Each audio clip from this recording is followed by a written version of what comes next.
नमस्कार प्यारे विद्यार्थियों। एक बार फिर से सिलेबस विश्लेषण की अगली कड़ी लेकर के मैं आपके बीच में उपस्थित हूँ। काफ़ी समय के बाद इंडस्ट्रियल ज्योग्राफी जो बच्चों की एक डिमांड थी, तो आज की क्लास में हम औद्योगिक भूगोल के सिलेबस को लेकर डिस्कस करेंगे। आरपीएससी के एग्ज़ाम को लेकर के काफ़ी सन से बना हुआ है और अलग-अलग लोग अलग-अलग कयास लगा रहे हैं। लेकिन जहाँ तक मैं मानता हूँ कि किसी भी एग्ज़ाम को हम इतना सीरियसली लें कि हमारा टारगेट केवल ये हो कि आरपीएससी द्वारा निर्धारित प्रथम तिथि तक ही हम हमारा काम पूर्ण करें। उसके बाद मिलने वाला एक्स्ट्रा टाइम वो हम पे डिपेंड करेगा कि हम उसको कैसे स्पेंड करते हैं। लेकिन फिलहाल आपको अक्टूबर ही मान के चलना है। हाँ, आरपीएससी भले ही अक्टूबर से जनवरी में ले जाएं या फरवरी में ले जाएं, उससे कोई फ़र्क नहीं पड़ता। लेकिन अभी जो पॉसिबिलिटी बन रही है वो 50-50% की है। चुनाव को देखते हुए कई कयास लगाए जा सकते हैं और कयास हकीकत में बदल भी सकते हैं।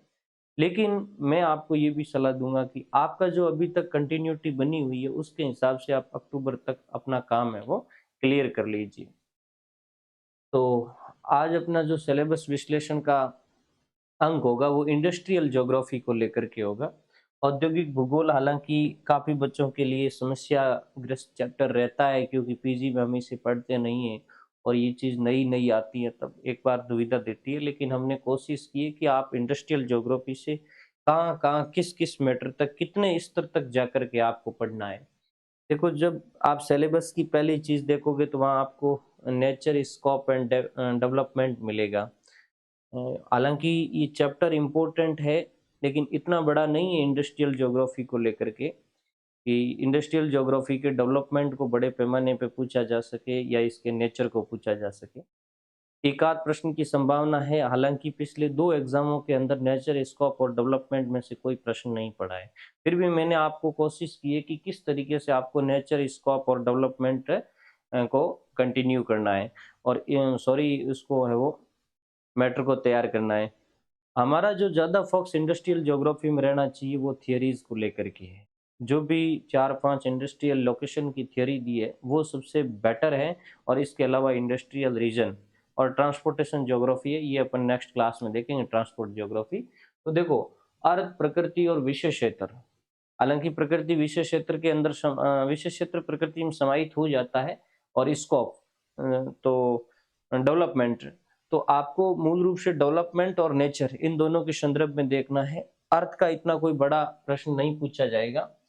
यहाँ मैंने एक डेफिनेशन आपको दी है, उस विद्वान की डेफिनेशन में उसका अर्थ है, तो थोड़ा उसको आप सीरियसली देख लेना। जैसे रिले, मेजर एक चीज़ मैं आपको बताता हूँ कि इंडस्ट्रियल ज्योग्राफी मैन्युफैक्चरिंग के आसपास घूमती है, यानी विनिर्माण के आसपास घूमती है। तो विनिर्माण शब्द को आप ढंग से पढ़ लेना, क्योंकि इंडस्ट्रियल ज्योग्राफी को बहुत सारे ज्योग्राफर विनिर्माण भूगोल भी कहते हैं। तो जिस भी ऑथर की आप किताब पढ़ोगे वहां आपको विनिर्माण के बारे में अच्छा मिलेगा लिखा हुआ। तो विनिर्माण क्या है, विनिर्माण का अर्थ क्या है, विनिर्माण की परिभाषा किन लोगों ने दी, फिर विनिर्माण को किस तरीके से इंडस्ट्रियल ज्योग्राफी से विद्वानों ने जोड़ा है। रिले कहता है कि विनिर्माण उद्योगों के वितरण का अध्ययन ही औद्योगिक भूगोल है। ये एक डेफिनेशन है रिले नाम के विद्वान की। उन्होंने साफ ये कहा कि भाई जो इंडस्ट्री है, मैन्युफैक्चरिंग इंडस्ट्री है, उसकी स्टडी ही आपका इंडस्ट्रियल ज्योग्राफी है। Industrial geography mean manufacturing industry. कौन कहता है ये? रिले कहता है। इसके अलावा और कोई डेफिनेशन मुझे अच्छी नहीं लगी है और ना ही मैंने यहाँ कोई आपको सजेस्ट किया है। इसके अलावा आपको इसका अर्थ देखना है तो मेजर मूल रूप से अर्थ यही है कि ये विनिर्माण का अध्ययन करता है, विनिर्माण की प्रोसेस का, विनिर्माण की हिस्ट्री का और वर्तमान के अंदर विनिर्माण इंडस्ट्री का वितरण, इनका अध्ययन करने वाला विषय ही औद्योगिक भूगोल है। ये एक प्रकार से ह्यूमन ज्योग्राफी का पार्ट बना हुआ है, मानव भूगोल का, या यूं कहें कि ये मानव भूगोल की एक शाखा, संसाधन भूगोल का हिस्सा बना हुआ है। अब इसमें दो चीज मैंने आपको थोड़ा अलग से बताई, एक तो प्रकृति को लेकर के बताया है और एक इनकी अध्ययन विधि को लेकर के। हालांकि अध्ययन विधियां प्रकृति का भाग है। तो प्रकृति के अंदर किसी भी सब्जेक्ट की प्रकृति क्या होती है, बच्चे घबराने की जरूरत नहीं। प्रकृति के अंदर तीन चीजें वैल्यूएबल होती है। किसी भी विषय की प्रकृति आप पढ़ते हो तो नंबर एक, वो विषय किसका अध्ययन करना पसंद करता है, यानी उसका अध्ययन किसके इर्द गिर्द घूमता है, उसके अध्ययन की मेथड क्या है और उसका विषय क्षेत्र क्या है। पहला और तीसरा एक जैसा है, यानी वो किसका अध्ययन करना पसंद करता है ये चीज, और उसका विषय क्षेत्र क्या है ये एक है, लेकिन एक अध्ययन मेथड एक और चीज होती है। तो मूल रूप से इंडस्ट्रियल ज्योग्राफी की जो प्रवृत्ति है वो तीन चीजों के इर्द गिर्द घूमती है। क्या? एक तो इंडस्ट्रियल फैक्ट का स्टडी करना, यानी औद्योगिक तथ्यों का अध्ययन करना, एक औद्योगिक विकास का अध्ययन करना और एक औद्योगिक क्षेत्र से संबंधित समस्या का अध्ययन करना। अतः आपको ये तीन बातें ध्यान रखनी है। प्रकृति के अंदर ये तीन बातें समावेशित है। औद्योगिक भूगोल की प्रकृति में तीन बातें मेजर आती है। क्या? कि औद्योगिक तथ्यों का अध्ययन है, औद्योगिक विकास का अध्ययन है और औद्योगिक क्षेत्र से संबंधित समस्याओं का अध्ययन है। अब मोटा मोटा आपको इसके बारे में अंदर गहरा नहीं जाना है, केवल यही देखना है कि बस इसकी स्टडी करती है। विषय क्षेत्र क्या है? तो मेजर रूप से विनिर्माण उद्योगों का अध्ययन और विनिर्माण उद्योग से संबंधित सारी चीजें इसके अंदर आ जाएगी। जैसे विनिर्माण उद्योगों के प्रकार कौन से हैं, विश्व के अंदर वितरण क्या है, उसका कौन कौन से देशों के अंदर ज्यादा पाए जाते हैं, उन विनिर्माण का उपयोग क्या होता है, विनिर्माण से रिलेटेड थ्योरियां कौन कौन सी चलती है, दुनिया के औद्योगिक प्रदेश कौन से हैं, उसका अध्ययन है वो इसका विशेष क्षेत्र है। अब अध्ययन विधि, ये चार स्टडी मेथड है, इसकी चार अध्ययन विधियां हैं। एक तो है किसी इंडस्ट्री विशेष पर आधारित अध्ययन। देखो, एक तरीके की स्टडी तो ये है कि आप एक इंडस्ट्री को मेजर मान करके और उसका पूरा पूरा अध्ययन करो। एक मेथड तो ये है, तो उसको हम कहते हैं कि उद्योग विशेष पर आधारित अध्ययन। दूसरा है कारखाना आधारित अध्ययन। सेकंड जो मेथड है वो कारखाना आधारित अध्ययन है। कारखाना एक बहुत बड़ी इंडस्ट्रियल एरिया को हम कहते हैं जहाँ कई तरह के उद्योग संचालित हो सकते हैं। तो एक तो आप उद्योग विशेष पर आधारित अध्ययन अपना रहे हो, ये मेथड है, और आपको यह केवल समझना नहीं, जहां तक मैं कहता हूं इसकी गहराई मत जाना, केवल ऊपर ऊपर रहना है कि उद्योग विशेष पर आधारित अध्ययन एक तरीका है, कारखाने पर आधारित अध्ययन एक तरीका है, प्रदेश आधारित अध्ययन, प्रदेश कौन से? औद्योगिक प्रदेश, औद्योगिक प्रदेश का अध्ययन भी एक तरीका है, और घटक या कारक आधारित, यानी उद्योग को जो प्रभावित करने वाले कारक है या उद्योग से रिलेटेड घटक है उसको एक मेजर इकाई मान करके स्टडी करना। तो ये चार तरीके की है जो स्टडी इसके अंदर पाई जाती है इंडस्ट्रियल ज्योग्राफी में। अब इसके डेवलपमेंट की बात करें तो डेवलपमेंट का कोई भी ऑथर ने बहुत लंबा नहीं लिखा है, क्योंकि इंडस्ट्रियल ज्योग्राफी का डेवलपमेंट कोई लंबा है नहीं। एक सब्जेक्ट के तौर पर तो ये आधुनिक विश्वविद्यालयों की देन है, 20वीं शताब्दी की देन है, और जो संसाधन भूगोल में एक पार्ट्स के रूप में इसे पढ़ा और पढ़ाया गया है।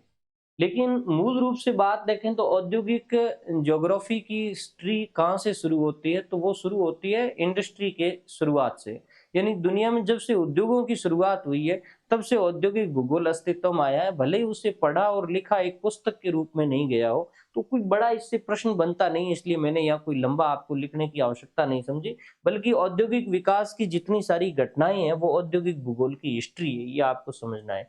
इंडस्ट्रियल रिवोल्यूशन औद्योगिक भूगोल के उदय का एक स्वर्णिम समय था, और उसके बाद दुनिया में जैसे अमेरिका के अंदर इंडस्ट्रियल ज्योग्राफी पहले आई, यूरोप में इंडस्ट्रियल ज्योग्राफी पहले आई, पूर्व के देश भारत के अंदर इंडस्ट्रियल ज्योग्राफी बाद में आई। तो इन सब का रीजन है वो है इंडस्ट्रियल डेवलपमेंट, यानी औद्योगिक विकास। उसके बाद एक चैप्टर है उद्योगों के स्थानीयकरण को प्रभावित करने वाले कारक। आप ज्योग्राफी के स्टूडेंट अच्छी तरीके से जानते हैं, लोकलाइजेशन एक बहुत ही अच्छा चैप्टर है इकोनॉमिक ज्योग्राफी और इंडस्ट्रियल ज्योग्राफी के अंदर, कि कोई भी उद्योग कहाँ स्थापित होगा। और इससे हर बार प्रश्न पूछा जाता है कि कौन स्थानीयकरण को प्रभावित करने वाला कारक है, कौन नहीं है, फिर ऐसे पूछा जाता है बाजार किस तरीके से प्रभाव डालता है, पूंजी किस तरीके से प्रभाव डालती है, शक्ति किस तरीके से प्रभाव डालता है। या ऐसे पूछ लिया जाता है कौन भौगोलिक कारक है, कौन अभौगोलिक कारक है, कौन आर्थिक कारकों में आता है, कौन सामाजिक कारकों में आता है। ये सारी चीजें हैं वो हमें क्लियर करनी है और एक मोटा मोटा सिनेरिया क्लियर करना है कि भाई कौन सा कारक किस तरीके से प्रभाव डालता है और कौन कौन, मोटी बात तो ये कौन कौन कारक है। देखो, प्रभावित करने वाले कारकों को सारों को मैंने डिटेल में लिखा है। जैसे कच्चे माल की बात करें, आपको एक तो स्पष्टली यहाँ पढ़ लेना है कि कच्चे माल का अर्थ क्या है। मैं ज्यादा चीज यहाँ नहीं बताऊंगा। कच्चे माल का अर्थ क्या है, कच्चे माल को लेकर के कई विद्वानों ने अलग अलग शब्दावलियां दी है। कच्चा माल कितने प्रकार का हो सकता है, किन किन उद्देश्यों, किन उद्योगों के लिए ये कारक प्रभावी है, ये चीज मैंने इसलिए लिखी कि आप जब लोकलाइजेशन के फैक्टर देखोगे तो वहां जब आप कच्चा माल देखोगे तो हर इंडस्ट्री के लिए कच्चा माल प्रभावी नहीं है या उसकी लोकलाइजेशन को प्रभावित करने वाला मेजर कारक नहीं है। तो कौन कौन से ऐसी इंडस्ट्री है जिनके लिए ये मेजर कारक है, तो मैं आपको बता दूं जिनका कच्चा माल भारहास प्रवृत्ति का है। जब आप पढ़ोगे तो मिलेगा भारहास प्रवृत्ति का मतलब जब उससे विनिर्माण करोगे, आप मटेरियल बनाओगे तो उसमें से उसका भार है वो कम हो जाएगा। मतलब कच्चे माल का भार बहुत ज्यादा था, इसका मतलब उसमें अशुद्धि मिली हुई थी और उसके बाद जब उसको परिष्कृत किया गया तो उसमें से बहुत ही कम माल निकला, इसका मतलब अशुद्धि बाहर निकल गई। तो ऐसी जितनी सारी इंडस्ट्री हैं जिसमें प्रगलन उद्योग सबसे महत्वपूर्ण है, प्रगलन उद्योग या इस्पात इंडस्ट्री है, इनके लिए कच्चा माल बहुत ज्यादा प्रभावशाली है। आपको कच्चे माल में क्या पढ़ना है, ये इनका जो क्लासिफिकेशन है कच्चे माल के आधार पर, कच्चे माल का जो क्लासिफिकेशन है वो विभिन्न आधारों पर किया गया है। जैसे प्राप्ति के आधार पर, तो प्राप्ति के आधार पर दो तरीके का है, स्थानिक और सर्वत्र सुलभ। आपको ये ध्यान रखना है कि स्थानिक कच्चा माल क्या है और सर्वत्र सुलभ कच्चा माल क्या है। गुण के आधार पर दो तरीके का है, शुद्ध पदार्थ और मिश्रित पदार्थ। तो आपको ये भी ध्यान रखना है किसे हम शुद्ध पदार्थ कहेंगे, किसे हम मिश्रित पदार्थ कहेंगे।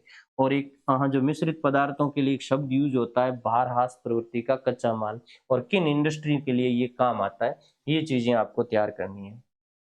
उसके बाद शक्ति के स्रोत, ऊर्जा। तो मैं आपको स्पष्ट करना चाहूंगा कि कौन उद्योगों के लिए ऊर्जा इंपॉर्टेंट है, ये सबसे अच्छा प्रश्न बनता है, बाकी इसके लिए कोई ज्यादा इंपॉर्टेंट नहीं है। तो वैसे एल्यूमिनियम प्रगलन जो उद्योग है उसके लिए शक्ति एक मेजर कारक काम करती है। इसके अलावा बाजार, बाजार भी एक मेजर फैक्टर है। तो एक तो यहाँ आपको ये चीज क्लियर करनी है कि बाजार का अर्थ क्या है, हम बाजार किसको कहते हैं, और एक बाजार की विशेषता, यानी बाजार किस तरीके से इंडस्ट्री को प्रभावित करता है। तो आपको प्रत्येक किताब के अंदर बाजार की विशेषता मिलेगी। पिछली बार ये प्रश्न आया था कि बाजार किस तरीके से स्थानीयकरण को प्रभावित करता है। तो बाजार की आप विशेषता को सही ढंग से पढ़ लें। अब बात आती है यातायात की। यातायात भी एक प्रभावशाली कारक है। तो यहाँ आपको पढ़ना क्या है, यातायात को प्रभावित करने वाले कारक कौन है। जो कारक यातायात को प्रभावित करेंगे वही लोकलाइजेशन को प्रभावित करेंगे। इसके अलावा श्रम, इसको थोड़ा विस्तार से पढ़ना। हालांकि ये मेजर प्रभावशाली कारकों में से एक है, इतना ज्यादा प्रभाव नहीं, लेकिन कुछ कुछ इंडस्ट्री पे इसका ज्यादा प्रभाव रहता है, या कुछ विशेष इंडस्ट्री पे न रहकर के कुछ दशाओं के अंदर ये ज्यादा प्रभावी हो जाता है। तो इसका प्रभाव किस प्रकार रहता है, सबसे इंपॉर्टेंट बात यह है। देखो, एक क्षेत्र के अंदर, जैसे एक क्षेत्र में ए इंडस्ट्री और बी इंडस्ट्री लगी हुई है, तो ए क्षेत्र पर श्रम, ए इंडस्ट्री पर श्रम का प्रभाव हो सकता है, बी इंडस्ट्री पर श्रम का प्रभाव नहीं हो, ये भी एक पॉसिबिलिटी है, एक संभावना है। तो कौन सी इंडस्ट्री पर किस प्रकार ये प्रभाव डालेंगे, श्रमिक या श्रम, ये आपको ध्यान रखना जरूरी है। देखो, कुछ चीजें हैं जिसको मैंने यहाँ नोट किया है कि श्रमिकों की उपलब्धता लोकलाइजेशन को प्रभावित करती है। सस्ते और महंगे श्रमिक लोकलाइजेशन को प्रभावित करते हैं।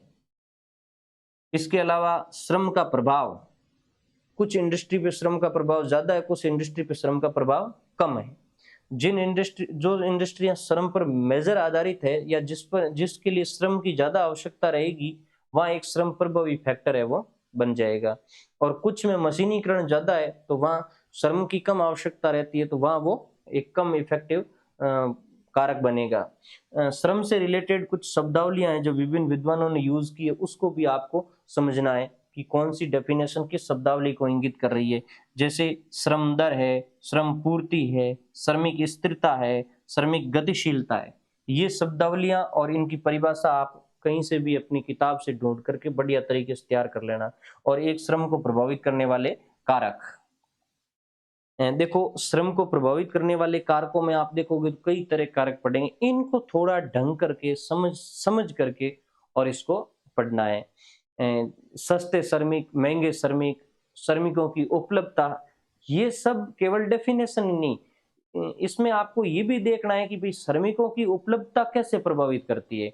एक क्षेत्र के अंदर श्रमिक बहुत ज्यादा होंगे तो उसका क्या इंडस्ट्री पर प्रभाव पड़ेगा, उससे उस इंडस्ट्री में जो श्रमिकों की दर है, जो श्रमिकों की रेट है, जिसको अपन श्रम मूल्य कहते हैं, वो श्रम मूल्य उपलब्धता की वजह से ज्यादा होगा या कम होगा।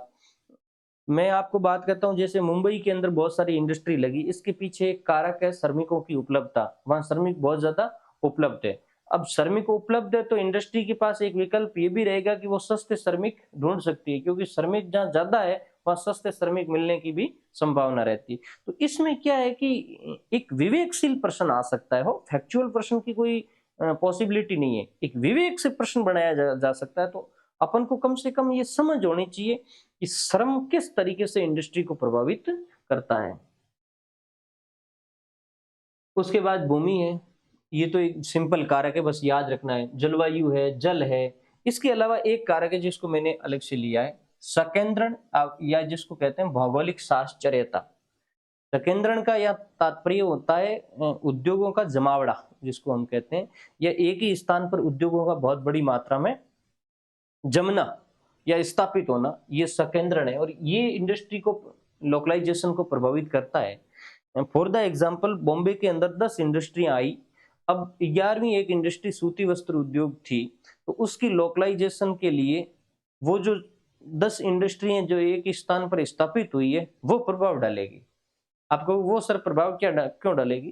क्योंकि उनके वहां जमा हो जाने से बहुत सारी चीजें ऑलरेडी उस इंडस्ट्री के लिए पहले वहां अवेलेबल हो जाएगी। फॉर द एग्जाम्पल, ट्रांसपोर्टेशन वहां मिल जाएगा। इसके अलावा बहुत सारी इंडस्ट्री आई है तो वहाँ श्रमिक भी अच्छे खासे आए होंगे, तो श्रमिक भी वहाँ मिल जाएगा। फिर इंडस्ट्री आई है तो बाकी वाली इंडस्ट्रियों के लिए बाजार अवेलेबल होगा, तो इसके लिए भी बाजार मिलने की पॉसिबिलिटी रहती है। तो बहुत सारे फैक्टर वहां पहले से ही स्टैब्लिश्ड हो गए हैं, तो फिर उस इंडस्ट्री को भी वहां फायदा मिलने की संभावना रहती है। तो एक तो आपको ध्यान रखना है सकेंद्रण का अर्थ क्या है, ये चीज मैंने आपको बता दी। इसका इफेक्ट क्या है ये भी अभी आपने मैंने समझाया है। ये सकेंद्रण 4 तरीके से काम करता है, केवल आपको इस थ्योरी में नहीं जाना है। आप कहेंगे कि ये ज्योग्राफिकल साहचर्यता है या भौगोलिक साहचर्यता है, इसके 4 प्रकार है या 4 रूप है। एक लंबवत साहचर्यता, इसमें क्या किया गया है, जब आप इसको पढ़ोगे ना, तो एक इंडस्ट्री का दूसरी इंडस्ट्रियों से किस तरीके से कनेक्शन है उसको लेकर के 4 रूप दिए गए हैं। जैसे लंबवत साहचर्यता, एक है क्षैतिज या पार्श्विक साहचर्यता, एक है कर्णवत साहचर्यता और एक है स्वजात गुण। आप इन चारों लाइनों को याद रख लेना। हर इंडस्ट्रियल ज्योग्राफी की बुक के अंदर इसको समझाया है किस तरीके से भौगोलिक साहचर्यता के ये 4 रूप पाए जाते हैं। इसके अलावा अभौगोलिक कारक है, वो आप सब जानते होंगे, जैसे राजनीतिक है, पूंजी है और टेक्नोलॉजी, ये अभौगोलिक कारकों में आते हैं। तो हमें ये ध्यान रखना है कि ये भी प्रभावित करते हैं। मोटी मोटी बात ये है कि ये भी प्रभावित करते हैं। उसके बाद नेक्स्ट है उद्योगों का वर्गीकरण है, क्लासिफिकेशन।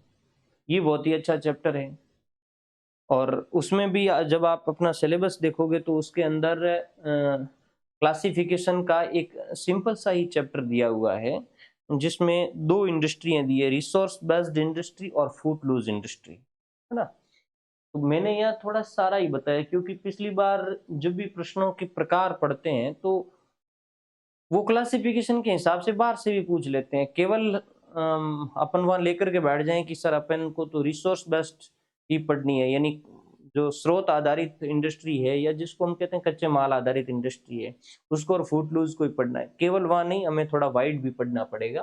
तो उद्योगों के वर्गीकरण में आपको कौन कौन सी चीजें पढ़नी, जैसे ये रिसोर्स बेस्ड है तो ये तो कच्चे माल के आधार पे आपका आ जाएगा, इसको विस्तार से पढ़ना है, उदाहरण सहित पढ़ना है। कच्चे माल के आधार पर कितने तरीके की है, जैसे अपन कृषि आधारित इंडस्ट्री कौन सी है, खनिज आधारित इंडस्ट्री कौन सी है, समुद्री संसाधन आधारित इंडस्ट्री कौन सी है, पशुधन आधारित कौन सी है, वन आधारित कौन सी है, ये सारी कच्चे माल के स्रोत के आधार पर बिल्कुल उनका बाकायदा एग्जाम्पल सहित याद करना है। जैसे ये लाख उद्योग है या चूड़ी उद्योग है, ये किस पर आते हैं, या दिया सिलाई इंडस्ट्री है, इसका कच्चा माल क्या है, ये सारा इसका एग्जाम्पल है जो प्रत्येक बुक में आपको मिलेगा। उसके बाद एक आपको क्लासिफिकेशन पढ़ना है उत्पाद के आधार पे, या जिसको हम कह सकते हैं उत्पाद के उपभोग के आधार पे। तो ये दो तरह के होते हैं, मूलभूत या आधारभूत और उपभोक्ता इंडस्ट्री। ये भी आपको किताब में मिल जाएगा। इसमें इसको थोड़ा डिटेल से पढ़ लेना। मूलभूत इंडस्ट्री क्या है, मूलभूत या आधारभूत इंडस्ट्री क्या है, इसकी डेफिनेशन बड़ी गजब की है और एग्जाम्पल भी आपको ध्यान रखना है। डेफिनेशन में आपको बता देता हूँ कि वे इंडस्ट्री हैं जिसका कच्चा माल किसी दूसरी इंडस्ट्री के लिए वे इंडस्ट्री हैं जिसका निर्मित माल किसी दूसरी इंडस्ट्री के लिए कच्चे माल का काम करे, वो मूलभूत इंडस्ट्री हैं। जैसे इस्पात इंडस्ट्री, यानी मोटी मोटी बात यह है कि ऐसी इंडस्ट्री हैं जिनका तैयार किया हुआ माल है वो सीधा मानव इस्तेमाल नहीं करता है, बल्कि किसी दूसरी इंडस्ट्री के अंदर जाता है और वहां से कोई वस्तु या अन्य कोई चीजें तैयार होती है। तो उनको अपन कहते हैं मूलभूत इंडस्ट्री। और दूसरी होती है उपभोक्ता इंडस्ट्री। तो उपभोक्ता तो आप सब जानते हो, जिनकी जो बनाई हुई चीज है, जिन इंडस्ट्रियों से निर्मित माल है, वो सीधा उपभोक्ता इस्तेमाल करता है। इसके अलावा एक आकार के आधार पर क्लासिफिकेशन और चलता है, जिसमें कुटीर उद्योग, लघु उद्योग और वृत्त उद्योग। तीनों का क्राइटेरिया आपको अच्छी तरीके से डिटेल से पढ़ना। मैं इनको कहूंगा कि आपको डिटेल से पढ़ना, कौन कुटीर है, कौन लघु है और कौन वृत्त उद्योग है। और इनका जो आकार निर्धारित होता है वो किस आधार पे होता है, तो आकार का निर्धारण भी मैंने बता दिया। एक तो उस इंडस्ट्री के अंदर निवेश कितना हो रहा है और एक उसका प्रोडक्शन कितना हो रहा है। यदि आपका निवेश और प्रोडक्शन कम है तो आपका है वो कुटीर के अंदर आएगा। जैसे जैसे इनका क्राइटेरिया बढ़ता जाएगा वैसे वैसे इनका आकार भी बढ़ता जाएगा। वृत्त उद्योग है, इनको बहुत डिटेल से पढ़ लेना। जो आधुनिक वृत्त पैमाने के उद्योग है उनकी विशेषता क्या है। आधुनिक वृत्त पैमाने के उद्योग मतलब जैसे ये सीमेंट उद्योग है, कपड़ा उद्योग है, पेट्रोकेमिकल्स इंडस्ट्री हैं, ये आधुनिक वृत्त पैमाने के उद्योग है। इनकी विशेषताएं आप देख लेना।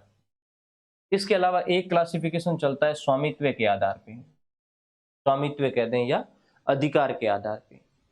इस क्लासिफिकेशन के आधार पर चार तरीके की इंडस्ट्रियां हैं, जैसे सार्वजनिक, निजी, संयुक्त और सहकारी। इनको भी आपको हल्का हल्का देख लेना है, कौन सार्वजनिक है, कौन निजी है, कौन संयुक्त है और कौन सहकारी है। इसके अलावा एक आपके चैप्टर दिया हुआ फूडलूज इंडस्ट्री, जिसको हिंदी में कहते हैं स्वच्छंद उद्योग। कई किताबों के अंदर आपको मिल जाएंगे। स्वच्छंद उद्योग या फूडलूज इंडस्ट्री क्या है। ये वे इंडस्ट्री हैं जिसको कच्चा माल प्रभावित नहीं करता है, जिनको बाजार भी प्रभावित नहीं करते हैं और जिनका कच्चा माल है वो कल पुर्जे हैं। हालांकि बाजार प्रभावित कर सकते हैं, मैं ये नहीं कहूंगा कि इसकी डेफिनेशन में आएगा बाजार, बल्कि कच्चा माल उनको प्रभावित नहीं करता है। कच्चा माल इनके लिए कल पुर्जे हैं। कल पुर्जे मतलब बनाए हुए पार्ट्स हैं, किसी दूसरी इंडस्ट्री से आए हुए पार्ट है और उस पार्ट को ट्रांसपोर्ट बहुत दूर से किया जा सकता है। ऐसी इंडस्ट्री को हम फूडलूज इंडस्ट्री या स्वच्छंद उद्योग कहते हैं। जैसे इलेक्ट्रिकल इंडस्ट्री इसके अंतर्गत आएगी, या ये ऑटोमोबाइल्स इंडस्ट्री इसके अंतर्गत आएगी। इसको विचलन उद्योग या स्वचालित उद्योग भी कहते हैं। तो आप इनकी परिभाषा पढ़ लेना, इसके एग्जाम्पल पढ़ लेना और इन उद्योगों को प्रभावित करने वाले कारक कौन से, ये चीज पढ़ लेनी है। उसके बाद नेक्स्ट आएगा वेबर की थियरी। अब आपके अंदर आपके सिलेबस के अंदर इंडस्ट्रियल लोकेशन की बहुत सारी थियोरियां दी हुई है और इन थ्योरियों में से 100% लगभग एक थ्योरी में से एक या दो प्रश्न आते हैं। कुछ थ्योरियों में से तो नहीं आते हैं, जैसे रॉड प्लेंडर की थ्योरी है, हूवर की, स्मिथ की, उसमें एक आध प्रश्न या कई बार किसी को मिस भी कर दिया जाता है। लेकिन वेबर की थ्योरी में से तो 100% आता है। तो मैं आपको सलाह दूंगा कि वेबर की थ्योरी आप बहुत डीप से पढ़ें और आप सब ने लगभग पढ़ ली है। फिर भी मैं कुछ चीजें याद दिला देता हूँ। देखो, मैंने यहाँ सारी चीजें नहीं दी है, मुझे लगा कि ये चीजें भी पढ़नी जरूरी है। आपने पढ़ा तो बहुत होगा, लेकिन मैंने एक्सपेरिमेंट किया कि भाई सिंपल पढ़ने के साथ साथ ये चीजें भी जरूरी है जो कई बार अपन मिस कर बैठते हैं, उसको भी मैंने यहाँ नोट किया है। तो आपको मैं सिंपल बता देता हूँ कौन सी चीज इसमें छूटने की संभावना रहती है, जिसको आपको स्ट्रॉन्ग करना है। देखो, एक तो वेबर की थ्योरी का नाम क्या है, उसको आप ढंग से पढ़ लेना। हालांकि मैंने आपके लिए नाम भी लिख दिया है, न्यूनतम लागत अवस्थिति विचारधारा। बात न्यूनतम लागत की करता है। आपको ये भ्रमित करेगा, क्योंकि मैं यहाँ ये आपको बताना चाहूंगा कि ये थियरी बड़ी टफ है। बात तो ये कुल लागत की करता है, टोटली जब आप देखोगे तो ये न्यूनतम लागत आधारित विचारधारा है। लेकिन जब आप इस थियरी को बहुत ही डीपली क्लियरली पढ़ोगे तो इसने मोस्ट ऑफ कौन सी लागत को प्रायोरिटी दी है? परिवहन लागत को। इसलिए कभी भी जब वेबर का नाम आता है तो इसके एग्जाम्पल को परिवहन लागत से जोड़ा जाता है। प्योरली इसकी थ्योरी परिवहन लागत पर आधारित नहीं है, लेकिन इन्होंने जो ऑल ओवर कॉस्ट की बात करी है उसमें सबसे वैल्यूएबल कॉस्ट उन्होंने परिवहन लागत को माना है। इसलिए आपको ध्यान रखना है कि वेबर भी एक परिवहन लागत को कनेक्ट करने वाला जो है सिद्धांतकार है। किस सन में दी, कौन सी पुस्तक दी, सारी चीजें मैंने यहाँ नहीं लिखी है, सन याद रख लेना, पुस्तक याद रख लेना। वेबर का पूर्वानुमान या मान्यताएं क्या है, ये सिंपली उसके अंदर प्रत्येक किताब में मिलेगा। उन्होंने ये एक आइडियोलॉजिकल चीज थी, यानी ये कहते हैं कि ये अनुभवात्मक विधि है। इसमें वेबर ने एक इंडस्ट्री के किसी स्थान पर स्थापित करने के पीछे कुछ दशाएं जिम्मेदार मानी है कि ये दशाएं उस बेल्ट के अंदर होनी चाहिए, है ना, कि ये चीजें वहां होनी चाहिए तो ये इंडस्ट्री वहां स्थापित होगी। तो ये चीजें वहां होनी चाहिए, इसको हम मान्यता कहते हैं। तो वेबर ने कौन से पूर्वानुमान निर्धारित किए, कौन सी मान्यताएं रखी, वो भी आपको पढ़ना है। इसके अलावा परिवहन लागत की अवधारणा, ये मैंने स्पष्ट लिख दिया, परिवहन लागत की अवधारणा है और इसने परिवहन लागत को बड़े विस्तार से समझाया है। परिवहन लागत क्या है, कितने तरह की होती है, किस तरीके से परिवहन एक्सचेंज प्रभावित करता है, सारी चीजें। तो परिवहन लागत का जो चैप्टर इस वेबर के अंदर है उसको आपको विस्तार से पढ़ना है। इसने सर्वाधिक उपयुक्त स्थिति को लेकर के भी विचार दिया है कि भाई सबसे बेटर जगह कौन सी होगी। वो इसने जो ट्राइंगल बनाया है, हालांकि उसका मैंने आगे लिखा भी है, स्थानीयकरण त्रिभुज जो इसने यूज किया है वो सर्वाधिक इंपॉर्टेंट स्थिति थी। इसके अलावा इसने कुछ शब्दावलियां ली है, उन शब्दावलियों को पढ़ना जरूरी है। बार बार मैं आपको कहता हूं कि ये चीजें डेफिनेशन के रूप में आएगी, तो आपको वेबर में से कौन सी शब्दावली क्रिएट करनी है? एक तो स्थानिक पदार्थ, एक सर्वत्र शुल्क पदार्थ, शुद्ध पदार्थ, अशुद्ध पदार्थ, एक है स्थानीयकरण भार, इसका फॉर्मूला होगा, है ना। तो इसको ढंग से समझे कि स्थानीयकरण भार क्या है।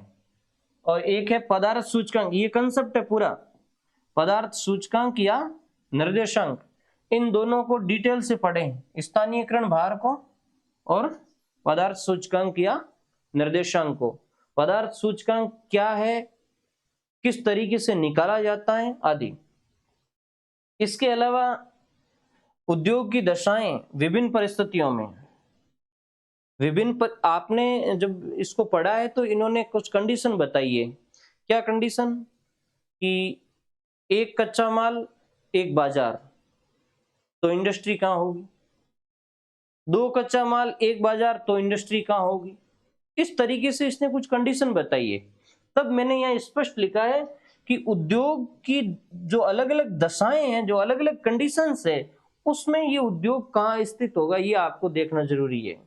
इसके अलावा आइसोडा पेन इसने कंसेप्ट दिया है, बड़े गौर से उसको समझ लेना, आइसोडा पेन किसको कहा गया है। और एक उसने स्थानीयकरण त्रिभुज की बात की है, तो वो त्रिभुज क्या है ये चीज भी आपको देख लेनी। उस त्रिभुज का सीधा कनेक्शन इससे है, सर्वाधिक उपयुक्त स्थितियों को लेकर के। और वो त्रिभुज ये बताएगा, उस त्रिभुज में आपको ये देखने को मिलेगी कितने कच्चे माल पर यदि किसी इंडस्ट्री को एस्टैब्लिश किया जाए तो इंडस्ट्री कहाँ स्थापित होगी, त्रिभुज के अंदर, बाहर, कोनों में, लाइन पर। ये चीजें जो मैंने अभी बोली है ना, ये सब आपको वहां मिलेगी। इसको बड़े गौर से आपको समझना है। इसके अलावा एक चीज आपको और देखनी है कि स्थानीयकरण पर विचार देने वाले भूगोलवेता और उनके सिद्धांतकार सभी को आप एक अलग से तैयार कर ले, क्योंकि ये 5 जो अपनी किताब के अंदर 3-4 दिए ये तो है ही है, और किसने दिए और उसके नाम क्या, इसकी एक आप इंडेक्स बना लें।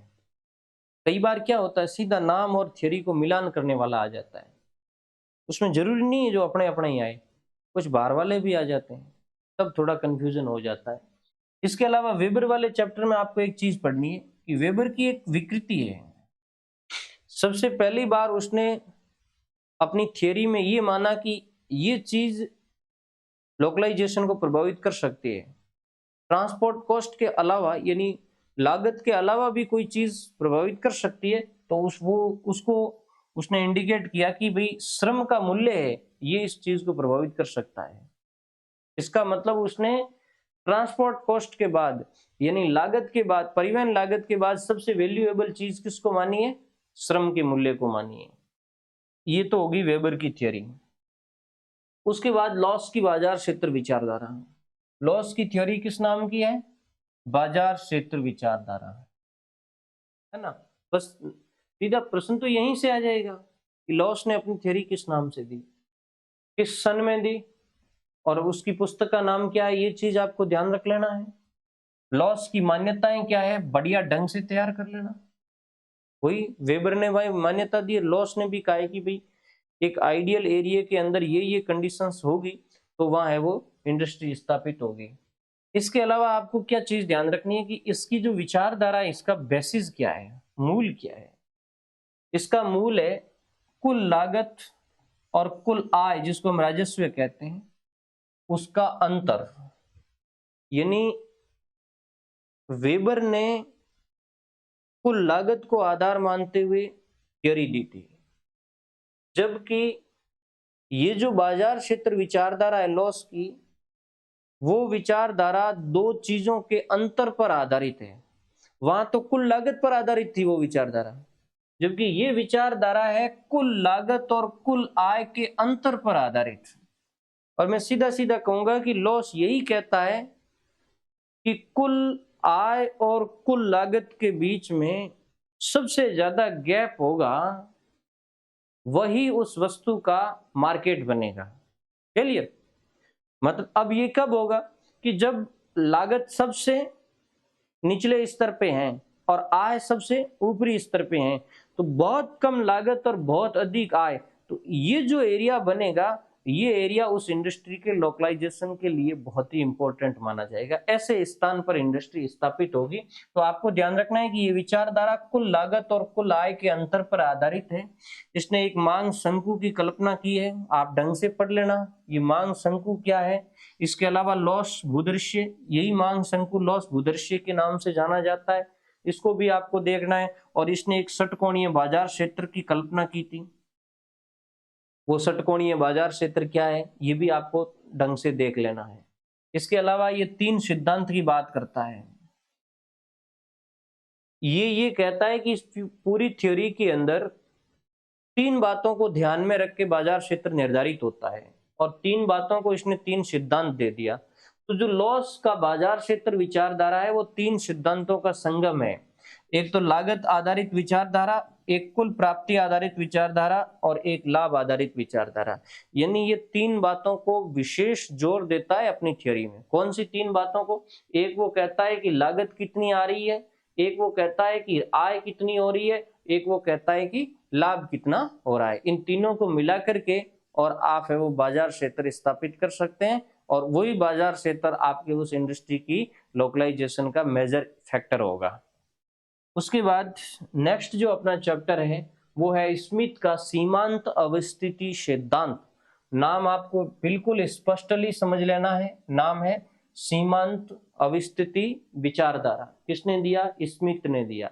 इसकी भी बुक है, उसको आप पढ़ लेना। एक ध्यान रखना, सीमांत अवस्थिति विचारधारा का दूसरा नाम है क्षेत्रीय लागत वक्र रेखा सिद्धांत। क्षेत्रीय लागत वक्र रेखा सिद्धांत। यदि आपके पास कोई बढ़िया ऑथेंटिक किताब है तो इनके डायग्राम से इनको समझना है। इन सिद्धांतों के डायग्राम बने हुए हैं, और वो जो ये जो ऑथर जिन्होंने ये दिए हैं ना थियरी, इन्होंने भी बाय डायग्राम इसको समझाया है कि किस तरीके से लागत वक्र नीचे आएगा या राजस्व वक्र ऊपर जाएगा। इनमें जो कंप्रोमाइजन करके कंपैरिजन करके और इन्होंने ये थ्योरियां दी है, तो उस डायग्राम से समझना ज्यादा इंपॉर्टेंट रहेगा। देखो, लाभ और हानि की स्थितियों को लेकर के इन्होंने आरेख बनाए हैं। उस आरेख के अंदर इन्होंने आय रेखा और लागत रेखा में तुलनात्मक अध्ययन किया है। वो तुलनात्मक अध्ययन आपको भी ध्यान रखना है कि वो लागत रेखा और लागत रेखा का मतलब प्रोडक्शन कीमत कितनी आ रही है, और आय रेखा का मतलब उससे अर्जन कितना हो रहा है, अर्जन मतलब धनार्जन कितना हो रहा है, उन दोनों की उसने तुलना की, और तुलना करके और एक ऐसी अवस्थिति ज्ञात की कि किसी भी इंडस्ट्री के स्थापित होने से वहां तक उसको लाभ मिलेगा, यानी उस जगह तक उसको लाभ मिलेगा, और उससे आगे जाने पर उस इंडस्ट्री को हानि होगी, तो वो सीमांत अवस्थिति की बात करता है। इस सिद्धांत का मूल क्या है? इनसे ज्यादा गहरे प्रश्न नहीं आएंगे, मैं जहां तक मैं समझता हूँ इस सिद्धांत से ऊपर ऊपर प्रश्न आएगा। आय रेखा, ये लागत वक्र रेखा क्या है, और इसमें कंपैरिजन की कितनी परिस्थितियां बनती है आदि। तो इसका एक मूल है, क्या है कि स्थानीयकरण हेतु एक ऐसा क्षेत्र होना चाहिए जिसमें लाभ संभव और बाकी दूसरे क्षेत्रों में हानि होगी। बस स्मिथ यही कहता है कि इंडस्ट्री का लोकलाइजेशन एक ऐसे स्थान पे होगा जहां पर उस इंडस्ट्री को लाभ मिलेगा और बाकी सभी क्षेत्रों में उसको हानि होगी। बाकी सभी क्षेत्रों में वो हानि की बात करता है, कंपैरेटिवली कम लाभ अधिक लाभ की बात नहीं कर रहा है, वो कंपैरेटिवली कह रहा है कि एक ऐसा क्षेत्र होगा जहां उसको लाभ मिलेगा और बाकी सभी क्षेत्रों में उसको हानि होगी। ये इस सिद्धांत का मूल ध्येय है। अब जैसे ये दे दे और इसका संबंध किससे है, कौन सी थियरी से, ये किसने कहा, वूअर ने कहा, स्मिथ ने कहा, प्लैंडर ने कहा, अपन तो वहीं भ्रमित हो जाते हैं। उसके बाद नेक्स्ट है टॉड प्लैंडर का सिद्धांत। प्लैंडर का सिद्धांत भी बहुत अच्छा सिद्धांत है, इसकी पुस्तक है, हालांकि बहुत कम किताबों में मिलती है, आप इधर उधर ढूंढोगे मिलेगी नहीं। मैंने लिख भी दिया है, विटार्स जर स्टैंडर्ड थियोरी, जर्मन भाषा के अंदर लिखी गई थी। तो टॉड प्लैंडर की इस थ्योरी में भी आपको ये ध्यान रखना है कि ये सिद्धांत बाजार आधारित विचारधारा है। ये बाजार के, आपको बाजार आधारित का मतलब क्या है, ये किसी भी इंडस्ट्री का बाजार क्षेत्र कितना बड़ा होगा उसको लेकर के ये थ्योरियां दी गई। जितनी बाजार क्षेत्र आधारित विचारधारा थी, जैसे लॉस की विचारधारा है, फ्लैटर की विचारधारा है, और प्लैंडर की है। तो प्लैंडर 3 स्थितियों के आधार पर बाजार क्षेत्र ज्ञात करता है। तो आपको ये 3 स्थितियां सीधी सीधी याद रखनी है, गहरा याद नहीं रखे, क्योंकि भाई प्लैंडर है वो बाजार क्षेत्र निर्धारित करने के लिए कौन सी 3 स्थितियां इस्तेमाल करता है। तो 3 स्थितियां, एक तो उत्पादन लागत को यूज करता है, एक परिवहन लागत को यूज करता है, और एक कारखाने की स्थिति। ये 3 चीजें होनी चाहिए। प्लैंडर ये कहता है कि ये 3 चीजें हमारे पास होनी चाहिए कि किसी भी स्थान पर प्रोडक्शन लागत क्या आती है, ट्रांसपोर्टेशन लागत क्या आती है, और कारखाना आप कहाँ लगा रहे हो। अब आप कह रहे हो कारखाना लग ही रहा है तो फिर लोकेशन क्या है। ये विचारधारा लोकेशन की नहीं है, ये विचारधारा बाजार क्षेत्र की है कि कहीं पर यदि इंडस्ट्री लोकलाइज्ड हो चुकी है तो फिर उसका बाजार एरिया कितना बड़ा होगा, इसको लेकर के ये विचारधारा दी गई है। इसमें एक चीज आपको ध्यान रखना है कि ये लागत जिसको अपन प्रोडक्शन कहते हैं, उत्पादन लागत कहते हैं, उसके और किराए की तुलना से बाजार क्षेत्र का विस्तार ज्ञात करता है। बहुत गजब की बात लगी इसमें, जब आप इसका डायग्राम देखोगे, ये लाइन ये कह रही है कि प्लैंडर ने बाजार क्षेत्र की भी किसी एक्स स्थान पर, जैसे ये एक्स स्थान है, इस एक्स स्थान पर यदि कोई बाजार लगाया है तो यहां से इस बाजार लगाया नहीं, इंडस्ट्री लगाई है, तो यहां से इस इंडस्ट्री का प्रभाव इधर और इधर कितने क्षेत्र तक होगा, यही बाजार क्षेत्र विचारधारा है। वो कहता है कि इस इंडस्ट्री का प्रभाव, यानी बाजार क्षेत्र निकालने के लिए आपको 2 चीज की तुलना करनी पड़ेगी। किसकी? एक तो उस इंडस्ट्री की प्रोडक्शन लागत कितनी आ रही है, और दूसरा किराया कितना है। 2 चीजों से आपको कंपैरिजन करना है। यदि प्रोडक्शन लागत ज्यादा आ रही है और किराया कम है तो एक अलग कंडीशन बनेगी। प्रोडक्शन लागत कम आ रही है, किराया ज्यादा आ रहा है, तो एक अलग कंडीशन बनेगी। प्रोडक्शन लागत और किराया दोनों ही कम है तो एक अलग कंडीशन बनेगी। प्रोडक्शन लागत और किराया दोनों ही अधिक है तो एक अलग कंडीशन बनेगी। मैं आपको सलाह दूंगा कि जब आप इसको पढ़ोगे, आप इन 5 कंडीशन, 4-5 जो कंडीशन है उसको अलग अलग छांट लेना कि लागत ज्यादा होगी, किराया ज्यादा होगा तो क्या कंडीशन बनेगी, लागत कम किराया ज्यादा तो क्या कंडीशन बनेगी। और उन्होंने 2-2 बाजार बताए, बाजार सॉरी, दो दो उन्होंने इंडस्ट्री बताई है कि भाई ये एक्स इंडस्ट्री पॉइंट है, ये वाई इंडस्ट्री पॉइंट है, उससे बाजार क्षेत्र का उसने कंपैरिजन किया। तो ये तो आप जब डायग्राम देखोगे तब होगा, मैं तो आपको केवल हिंट्स दे सकता हूँ, ये चीज आपको समझनी है। इसके अलावा इसका कंसेप्ट क्या है, इसकी धारणा क्या है कि बड़े बाजार में वस्तु सस्ती और छोटे बाजार में वस्तु महंगी बिकती है। बस मैंने केवल आपको फैक्ट बताया यार, ये फैक्ट आपको याद रखना है। सीधा यहां से प्रश्न उठा लिया, ये कह दिया कि यह अवधारणा किसकी है, यह अवधारणा टॉड प्लांडर की है। क्या कहता है वो कि बड़े बाजार के अंदर वस्तु है वो सस्ती बिकती है और छोटे बाजार के अंदर वस्तु है वो महंगी बिकती है। इसके अलावा इसने स्थिति त्रिभुज की बात करी है, वेबर ने भी की और इसने भी की है। इसके अलावा एक चीज आपको ध्यान रखनी है कि टॉड प्लेंडर ने कुछ शब्दावलियां दी है, यानी उसका यूज किया है। आइसोडा पेन यूज किया, वेबर ने भी किया और इसने भी किया है। इसने आइसोक्रॉन्स यूज किया है, आइसोटिम्स यूज किया है, आइसोवेक्टर्स यूज किया है। आप ये चारों चीज अच्छी तरीके से समझ लेना कि ये क्या है। आइसोडा पेन तो वेबर वाले में देख लोगे, आइसोक्रॉन्स, आइसोटिम्स और आइसोवेक्टर क्या है, ये चीज आपको यहां समझ लेनी है। उसके बाद आपको हूवर की थ्योरी आएगी। हूवर जो परिवहन लागत विचारधारा है, हूवर की कंसेप्ट का नाम है परिवहन लागत विचारधारा। 1948 के अंदर दी, मैंने लिख दिया सीधा the location of economic activities. जैसे ही एक्टिविटी नाम आता है, क्योंकि इन विद्वानों की जब आप किताब पढ़ोगे तो एक जैसे नामों की होगी, एक एक शब्द आपको अलग करना है, तो एक्टिविटी जहां भी आए वहां हूवर क्लियर है। इसमें भी आपको मान्यताएं ध्यान रखनी है।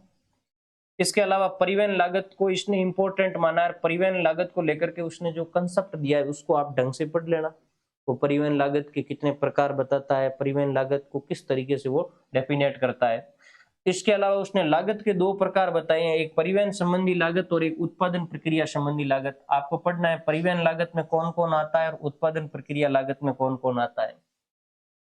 इसके अलावा इसने सिद्धांत को स्पष्ट करने के 3 आधार दिए हैं कि किसी भी क्षेत्र के अंदर इंडस्ट्री स्थापित होगी, इसके पीछे उसने 3 चीजें जिम्मेदार मानी, कच्चा माल, बाजार और मिलन बिंदु।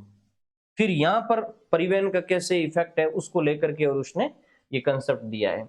इसके अलावा इसने जो डायग्राम बनाया उसमें जो व्यय रेखा है, जिसको खर्च रेखा कहते हैं या लागत रेखा कहते हैं, वो नतोदर ढाल वाली है। बस आप तो सीधा, यदि डायग्राम नहीं मिले तो याद रख लेना कि इसकी जो खर्च रेखा है वो नतोदर ढाल वाली है, अर्थात इनका जो कर्व बनेगा वो सीढ़ीदार वक्र रेखा वाला होगा। और इसके अलावा इसने एक कंसेप्ट और दिया है, फैब्रिकेशन इन ट्रांजिट रेट की अवधारणा। तो आपको तो ये ध्यान रखना है कि fabrication in transit rate concept किसने दिया, हूवर ने दिया। हालांकि ये फैब्रिकेशन ऑफ ट्रांजिट रेट क्या है, तो ये परिवहन को परिवर्तन होने पर, जैसे एक ट्रांसपोर्ट जो प्रक्रिया है, जैसे आप रेल से बस में जा रहे हो तो वहां जो चेंजेज आ रहा है, उस चेंजेज में जो कॉस्ट आएगी उसको वो फैब्रिकेशन इन ट्रांजिट रेट कहते हैं। उसके बाद औद्योगिक प्रदेश, तो इंडस्ट्री वाला वो चीज तो क्लियर हो गई। औद्योगिक प्रदेश के अंदर आपको ज्यादा गहरा नहीं जाना है, अर्थ और इसकी विशेषता एक तो ये देख लेना है, बाकी दुनिया के कुछ मेजर देशों में कौन कौन से औद्योगिक प्रदेश है ये देखना है। जैसे यूएस है, बहुत सारे औद्योगिक प्रदेश है, आपको लिस्ट बना देनी है। 4 चीजों को मैंने अलग से निकाला कि इनको आप ढंग से देख लेना, एक न्यू इंग्लैंड, एक पिट्सबर्ग, क्लीवलैंड, एक कावा घाटी, एक सिनसिनाटी और मियामी घाटी। इसके अलावा ग्रेट ब्रिटेन के अंदर पिनाइन और मिडलैंड को ढंग से समझना, जर्मनी में नेकर और सार को समझना, फ्रांस में लॉरेन और एल्सार को समझना, जापान में क्वांटो, किंकी और नगोया को समझना, चीन, यूएसएसआर और भारत, इनके नाम याद रख लेना। भारत वाला तो आप भारत वाले चैप्टर में ढंग से पढ़ोगे ही। इसके अलावा इनके प्रमुख केंद्र, यानी ये जो बड़े बड़े हैं इनके कुछ केंद्र आपको मिलेंगे, उसको भी देख लेना, ज्यादा गहरा इसको देखने की आवश्यकता नहीं है। उसके बाद औद्योगिक आपदाएं, आपदा को आप 4 भागों में बांट देना, वायु संबंधी, रेडियोधर्मी, तापीय आधारित और जल, वायु और भूमि संबंधी। वायु वाली में एक तो भोपाल गैस त्रासदी को ढंग से समझना, लंदन का काला धुआं और पोजारी का घटना। रेडियोधर्मी में जो चरनोबिल वाली घटना है और फुकुशिमा वाली है। ताप वाली में ग्रीन हाउस और ओजोन को समझ लेना, बाकी बहुत ही इजी है। ये हो गया आपका इंडस्ट्रियल। और उसके बाद नेक्स्ट जो अपना ट्रांसपोर्टेशन होगा उसको मैं नेक्स्ट क्लास में आपको बताऊंगा।